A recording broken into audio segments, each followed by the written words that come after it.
he will be sorely missed, sorely missed. He was a volunteer. He just was an all-around phenomenal individual, absolutely phenomenal individual.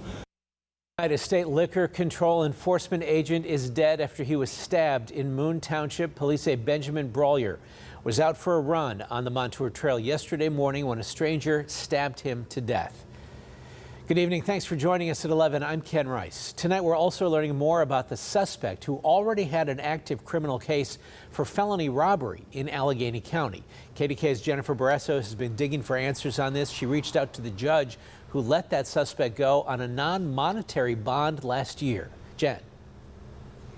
That's right, Ken. So Judge Ornstein wouldn't talk to me tonight about not giving cash bail to the suspect. And according to court documents, that suspect ripped off a Fitbit and threw it into the river. Tonight, sources in law enforcement, sources in the courts, asking for accountability, wondering if the long-term tenured officer that used to work here would still be here today. Immediately recognized he was a go-getter, always out there doing community service, helping out where he could. Recently, he took on a recruiter position. A heartbreaking scene. This is Pennsylvania State Police Liquor Enforcement Officer Benjamin Brallier's uniform. Brallier brutally attacked and stabbed to death while on his routine run on the Montour Trail Monday afternoon. His commander, Christopher Balsick, in disbelief. You know, what happened to Ben was absolutely horrific. Nothing you ever want to see somebody go through. The Bureau and every member of the Pennsylvania State Police are devastated.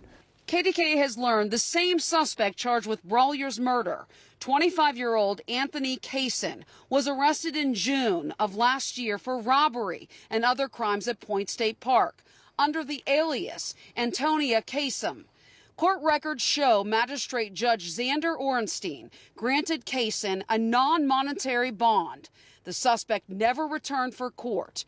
In April, Judge Ornstein was pulled from arraignment hearings indefinitely after several suspects facing serious crimes were granted no cash bail. I asked Judge Ornstein why they issued no bail. They responded with, quote, "Please direct all media inquiries to court administration. I do not make statements on ongoing cases, as has been my policy since the beginning." Media spokesperson Joe Astori also told me no comment. He did say the judge handles landlord-tenant, civil, traffic, and criminal cases.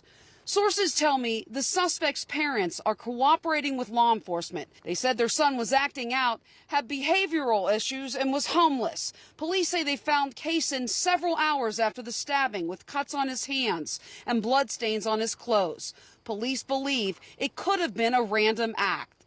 Brallier was described as a dedicated officer who excelled as a recruiter. He loved golf, the Pirates, but most of all, his wife Sarah and daughters Bailey and Chelsea. We're just pulling together as a family and hoping to get Ben's family through this. And it's just been difficult dealing with something of this magnitude. The flag here is at half-staff. State police are preparing for Officer Brallier's funeral. One person, one of his colleagues, told me that he was a remarkable man who touched the lives of many. Physically fit and a passionate runner, he brought energy and joy to everything he did. Meantime, I'm told that police will go back to the Montour Trail to look for that murder weapon. Reporting live in Ohio Township, Jennifer Barrasso, KDKA-TV News.